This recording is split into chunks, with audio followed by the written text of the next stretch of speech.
윈스턴 처칠은 1941년 2월 연설에서 전시 상황에서 중요한 것은 말이 아니라 행동이라고 했습니다.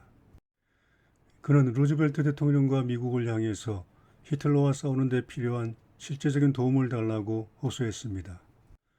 우리는 실패하지도 물러서지도 않을 것입니다. 약해지거나 지치지도 않을 것입니다. 우리에게 도구를 주면 끝장낼 것입니다. 오늘날 교회는 말이 아니라 행동이 필요합니다. 그리스도인으로서 발전된 현대 세계와 맞서 싸우는데 필요한 도구는 무엇이겠습니까? 오늘날 교회에 무엇보다 필요한 것은 두 가지가 있습니다. 첫째는 그리스도인들이 하나님과의 인격적인 관계를 갖는 것, 둘째는 그분의 권위 있는 말씀인 성경에 대해 깊이 알아가는 것입니다. 이것을 대체할 수 있는 것은 아무것도 없습니다. 도구라고 표현하는 것이 모욕적인 감이 있지만 이 두 가지는 꼭 필요합니다. 그런데 바로 이 지점에서 현대교회의 두 가지 직접적인 문제를 인정해야 하겠습니다. 하나는 현대교회는 명목상의 그리스도인들이 너무나 많다는 것이고, 다른 하나는 성경 문맹자가 계속 늘어나고 있다는 것입니다. 새롭게 무종교인이 되는 이들을 보면 대부분이 오래된 명목상의 그리스도인들임을 알 수 있습니다. 그리고 이러한 현상은 서구 문화에서 기독교 신앙의 지위가 축소되고 세속주의의 힘과 명성이 커지고 있다는 징후입니다. 예수님께서도 십자가를 지시기 위해 예루살렘을 향해 가시면서 이와 유사한 상황에 직면하셨습니다. 상대적으로 평온한 시기에는 우리를 반대하지 않는 자는 우리를 위하는 자라고 말씀하셨지만 십자가를 질 시간이 가까이 다가올수록 그 말씀을 반대로 하셨습니다. 나와 함께 아니하는 자는 나를 반대하는 자이다. 위기의 때에는 언제나 제자도가 대가를 치러야 합니다. 당신은 십자가를 지고 그분이 이끄시는 대로 따라왔습니까? 아니면 무리들이 때를 이루며 교회로 몰려들 때 그들을 따르는데 급급했습니까? 성경 문맹의 문제 역시 심각합니다. 과거 복음주의자들은 성경을 매우 중요하게 생각했습니다. 그때 성경을 믿는다는 것은 복음주의자와 동의어나 마찬가지였고, 복음주의자들은 성경을 읽고 연구하는 것으로 하루를 시작했습니다. 그러나 오늘날은 이러한 모습이 사라졌습니다. 부드러운 설교, 독서량의 감소, 온라인 정보, 너무 바쁜 생활, 성경 번역본의 범람으로 인한 혼란, 성혁명에 걸맞도록 성경을 해석해야 한다는 호소, 복음주의 운동의 전반적인 피상성이 대표적 요인입니다. 성경적 이해 능력은 신앙의 필수 요소입니다. 그렇다면 오늘날 우리에게 필요한 도구와 무기는 무엇이어야 되겠습니까?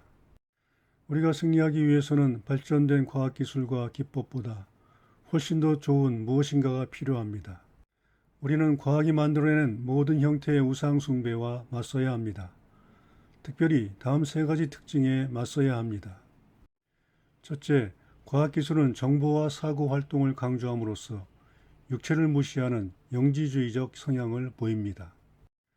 둘째, 과학기술은 생활 대부분을 자동화하는 경향이 있으므로 인간의 책임과 주체성을 훼손시킵니다. 셋째, 일견 중립적으로 보이는 과학기술은 옳고 그름의 문제들을 고려 대상으로 삼지 않는 경향이 있습니다.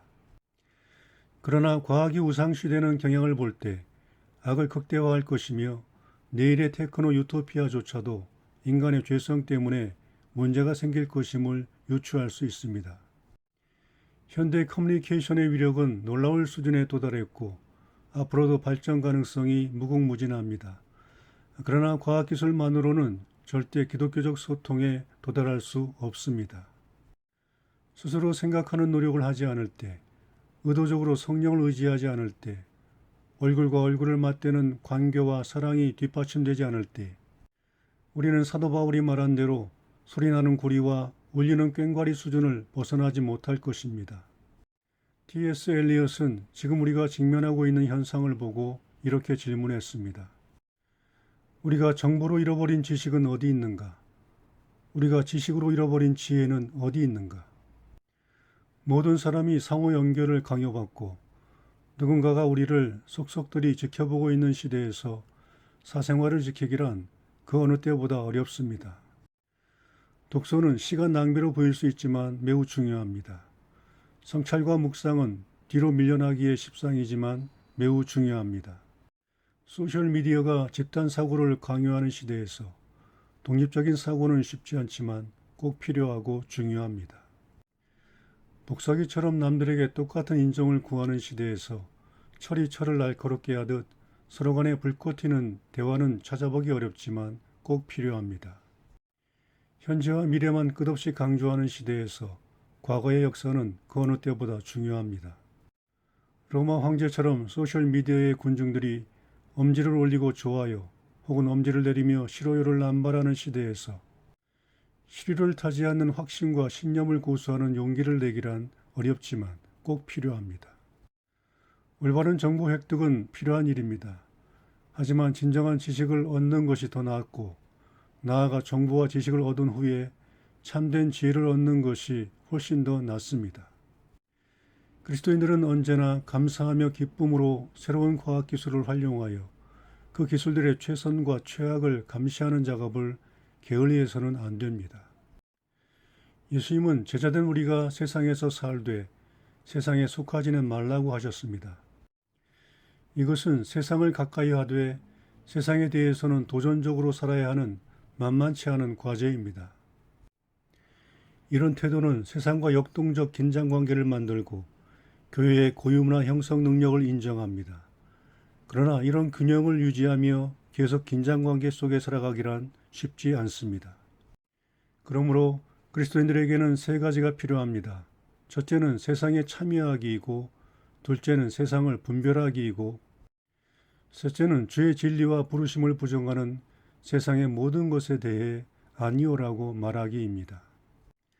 라인홀드 니버는 분별력의 결함은 역사의 흐름을 개선할 수 있는 지성의 결함 때문이 아니라 오만함으로 역사적 사건을 평가하려 드는 마음의 부패함 때문이다 라고 말했습니다.